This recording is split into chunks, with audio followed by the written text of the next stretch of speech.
Dulu, bila doktor kata gula saya 26, saya rasa dunia gelap. Tapi sekarang, siapa sangka ikhtiar ini boleh ubah segalanya. Nama saya Aini, umur 55 tahun.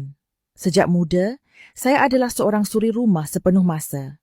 Hidup saya bahagia, mengurus rumah tangga, memasak untuk suami dan anak-anak, serta bermain dengan cucu-cucu. Namun, 2 tahun lalu, hidup saya berubah. Semuanya bermula dengan satu perubahan kecil yang saya abaikan. Saya kerap rasa letih, walaupun hanya buat kerja rumah yang ringan. Malam pula, saya terpaksa bangun 3 hingga 4 kali untuk ke tandas. Pada mulanya saya anggap itu normal kerana usia semakin meningkat. Tapi satu hari, saya pengsan semasa memasak di dapur. Keluarga panik dan segera bawa saya ke hospital. Doktor sahkan saya ada kencing manis tahap kritikal dengan bacaan gula 26. Doktor kata, kalau saya tak kawal segera, risiko komplikasi serius seperti kegagalan buah pinggang atau strok sangat tinggi. Saya mula risau. Anak-anak melarang saya buat kerja berat. Saya ikut semua nasihat doktor. Elakkan makanan manis, kurangkan nasi dan ambil ubat yang diberikan. Tapi setiap kali pemeriksaan, bacaan gula saya masih tinggi, kekal di atas 20. Dalam kesedihan dan kebimbangan, anak sulung saya mula mencari alternatif lain. Dia menemui satu kajian oleh Universiti Putra Malaysia, UPM.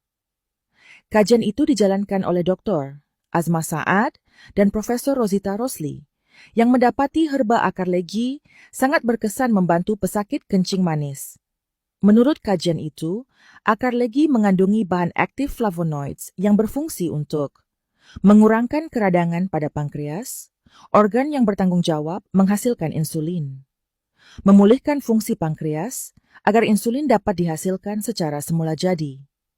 Menstabilkan gula dalam darah tanpa perlu bergantung sepenuhnya pada ubat hospital. Saya tertarik, tapi akar legi bukan mudah didapati. Mujur anak saya menemui produk kapsul aman yang dirumus khas menggunakan akar legi sebagai bahan utama. Saya mula makan 2 kapsul sehari, 1 pada waktu pagi, 1 sebelum tidur. Dalam masa 2 minggu, saya mula rasa perubahan. Badan saya kurang letih dan saya tidak lagi kerap bangun malam untuk ke tandas. Bacaan gula saya turun dari 26 ke 18. Selepas sebulan, luka kecil di kaki saya mula sembuh, sesuatu yang sebelum ini mengambil masa berminggu-minggu. Bacaan gula saya stabil di bawah 7. Dan doktor sendiri kagum dengan perkembangan saya. Kini, saya kembali aktif mengurus rumah seperti biasa. Saya dapat bermain dengan cucu-cucu tanpa rasa penat atau risau. Kapsul aman ini berkesan kerana kajian saintifik yang membuktikan keberkesanan akar legi, bahan semula jadi tanpa kesan sampingan, testimoni pengguna lain yang turut mengalami perubahan positif. Jika anda atau ahli keluarga ada masalah seperti saya, jangan tunggu sehingga keadaan jadi lebih teruk. Cubalah kapsul aman sebagai ikhtiar. Semoga kesihatan anda kembali pulih seperti saya, insya-Allah. Korang nak dapatkan kapsul aman, boleh klik tulisan kat bawah ni sekarang.